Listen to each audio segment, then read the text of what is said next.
binabawi na po namin yung mga salaysay po namin. Hindi po totoo yung mga ibang sinabi na po namin. Binabawi po namin lahat yung salaysay na nagatid namin. At hindi totoo po yung sinasabi namin sa unang sinumpang salaysay namin.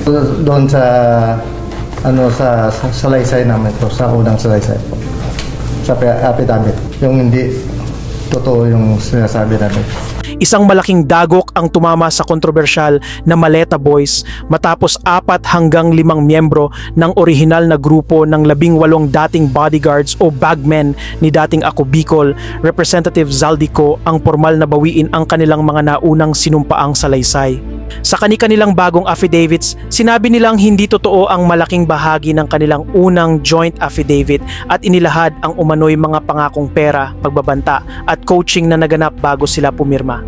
Kung mapatutunayang totoo ang kanilang mga bagong salaysay, maaari nitong seryosong questionin ang kredibilidad ng isa sa pinakamalalaking political scandals ngayong taon.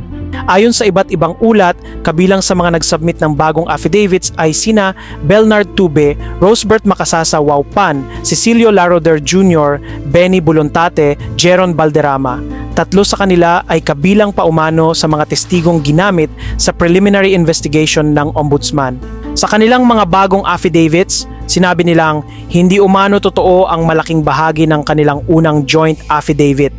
Pinangakuan umano sila ng malaking financial assistance. Sinabihan umano silang hindi na kailangang magtrabaho sa loob ng 2 taon. Pinangakuan umano ng seguridad ang kanilang mga pamilya. Tinuruan umano sila kung ano ang sasabihin. Sinabihan umano kung anong damit ang isusuot. Nakatype na umano ang affidavit bago pa sila pumirma. Pare-pareho umano ang nilalaman upang magtugma ang kanilang mga kwento. Sa kanilang mga bagong affidavits, ilang recanting witnesses ang nag-aakusa na si Attorney Levito Baligod ang isa sa mga taong umano'y nag-facilitate o nag-organize ng proseso. May ilan ding affidavits na bumanggit kina dating Representative Mike Defensor at sa ilang salaysay, Senator Rodante Marcoleta. Kabilang sa kanilang mga aligasyon ang umano'y pangako ng malaking bayad, paghahanda ng magkakaparehong affidavits, coaching sa kanilang testimonya, at paggamit sa kanila sa umano'y planong manira sa mga politiko. Panoorin ang report mula GMA 7.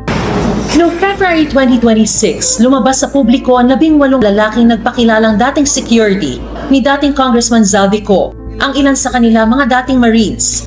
Sa kanilang affidavit, sinabi nilang naghatid umano sila ng male-maletang pera kina dating Speaker Martin Romualdez, kay Ko at maging kay Pangulong Bongbong Marcos.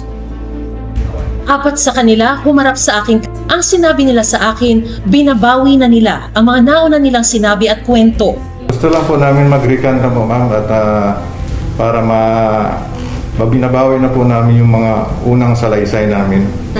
At gusto na namin po manahimik dahil sa ngayon ay tad kami ng mga kaso, mga banta sa buhay namin. Kaya pag-isip-isipan namin na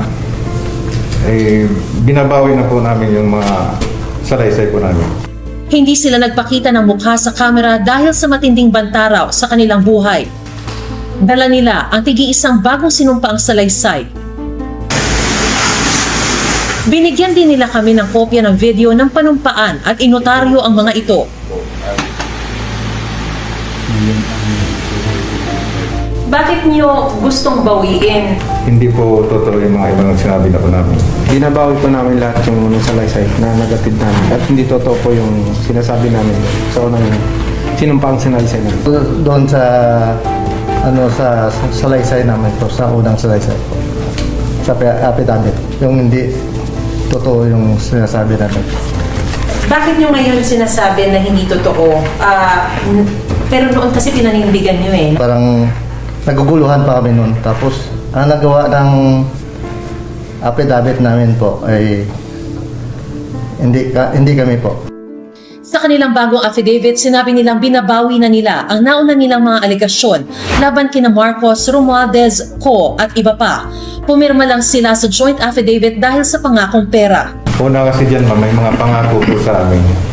Tulad ng pinansyal na sinasabi nila po na pwede na po kayong hindi magtrabaho ng 2 taon. Tapos, meron pa kayong security sa pamilya niyo. Kapalit ng ano? Kapalit po sa ginawa na joint affidavit ko. 3 sa humarap sa akin, pumirma ng affidavit sa Office of the Ombudsman na ginagamit ngayon sa investigasyon kay Romualdez at iba pa. Pero kwento nila, pinilit silang pumirma sa sinumpaang salaysay na gawa na rin daw. Tinakot daw silang sasampahan ng patong-patong na kaso. Ang affidavit daw nila ngayon, sila mismo ang nagsulat at walang namilit. Kami po wala pong namilit, Walang namilit. Hindi kayo, wala ng financial assistance this time. Wala na. Kasi gusto lang po namin manahimik na kami, ma'am. At matapos na po lahat nito.